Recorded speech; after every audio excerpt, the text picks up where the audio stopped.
કેવો મોટો જોરદાર છે. હવે તો ભાઈ આજે આપણે આવી ગયા છે મીઠી વીડી. તો આપણે દરિયામાં અત્યારે માછલા પકડવાનું છે ને. આ દરિયો જોઉં કેટલો મોટો દરિયો છે જો ને. તો હાલો યુટ્યુબ ફેમિલીને કેમ છો બધાને. અત્યારે આપણે આવી ગયા છે દરિયા કિનારે. તો જો આ પાછો દરિયો છે ને. જો આ પાણી અત્યારે છે આ મીઠું પાણી છે. તો આમાં અમે પાણી પીધું ને હવે અહીં છે આપણે માછલા પકડવા. તો ચાલો માછલા પકડીએ ને દેખાડું કે કેટલા માછલા પકડ્યા. વિડીયો પસંદ હશે તો વિડીયો પસંદ આવે તો લાઈક શેર અને અમારા ચેનલને સપોર્ટ કરજો. તો ચાલો જઈએ દરિયા કિનારે માછલા પકડવા. અંદર જોઈએ કેટલા માછલા છે. તો બધા આમાં છે આમ ગોતવું પડશે માછલા બધા. જો આપણે આ મીઠું પાણી છે. મીઠા પાણી નાખી નદી હાલી જાય છે. જો જો આ મીઠું પાણી છે. અમે આવ્યા મીઠી વીડી ગામ.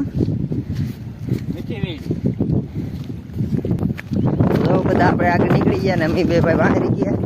ચાલો આપણે જલ્દીથી જઈને માછલા પકડીએ. તો જો ને આ કેટલો મોટો દરિયો. આ દરિયામાં માછલા વધારે હશે નહીં.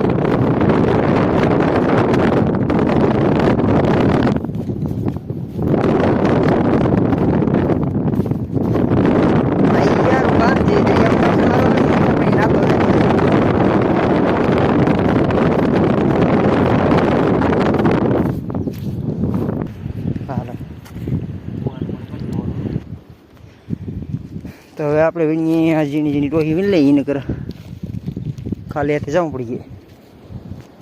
તો જો ત્યાં છે ને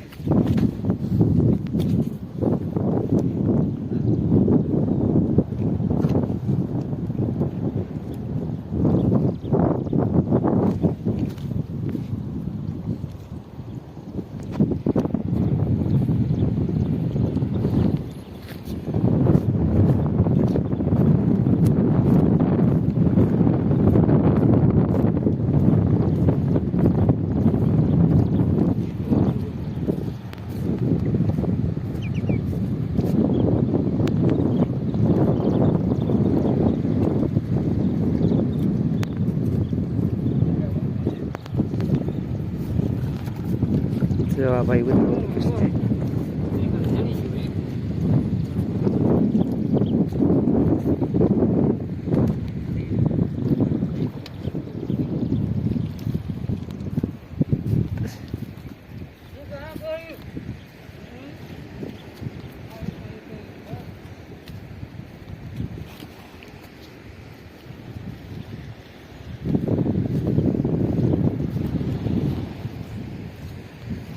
આપણે ભાઈ થોડી લાસી વીણી લઈએ. ખારી ડોહી વીણી લઈએ.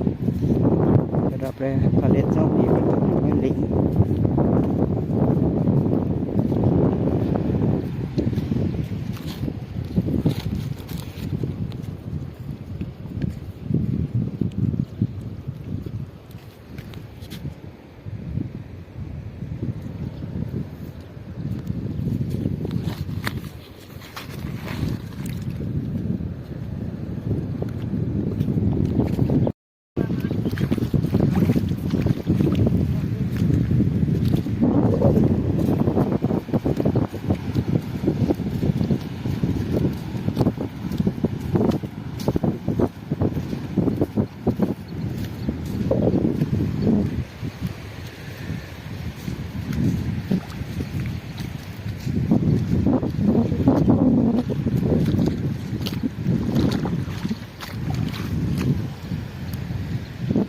ને આપણે દરિયો છે. તો દરિયો કેટલો મોટો હોય ને આ બધું જો લે વિચાર પછી ને મંદિર છે દરિયા કાંઠાનું જોવાય એમ છે નહીં કાંઈ.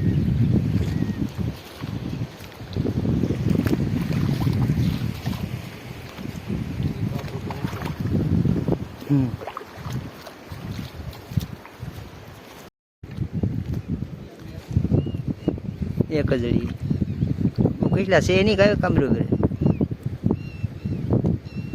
અવાજ જ લાગ્યો ભાઈ.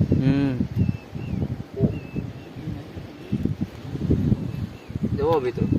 જો ભાઈ કોડસેલ પકડ્યો બાબુભાઈ.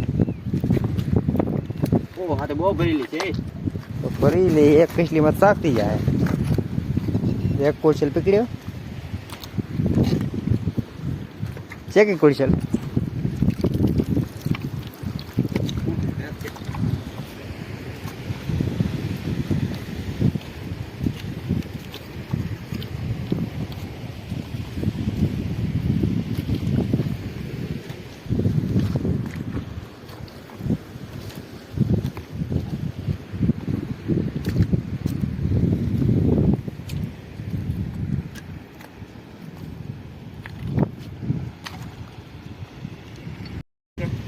લોકોને. તો ભાઈ જાઓ ને આ પકડ્યો હતી બાબુભાઈ. હવે કડીશ લોકો જે જોયું નહીં હોય ભાઈ તમે પડી જાય કામરૂપ જતો છે. કેવો છે કડીશ